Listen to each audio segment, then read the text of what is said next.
आज महाप्रभु जगन्नाथंकर आशीर्वाद रे आज भारतीय जनता पार्टी ओडिशा प्रदेश रे एकक संख्या गरिष्ठता हासिल करी आज सरकार प्रतिष्ठा करिबारे महाप्रभुंकर आशीर्वाद रही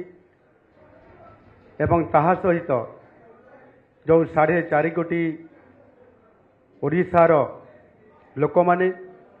जो माने कि एथर परिवर्तन करिवार जो संकेत देइथिले एवं ताहा कार्य परिणत करी भारतीय जनता पार्टी को पूर्ण समर्थन करी बहुमत रे विजयी करी आज भारतीय जनता पार्टी को सरकार आनिथिबारु से 4.5 कोटी ओडिया को मोर कोटि कोटि प्रणाम जनाऊँ धन्यवाद दूची एवं आज जो दीर्घ 24 वर्षर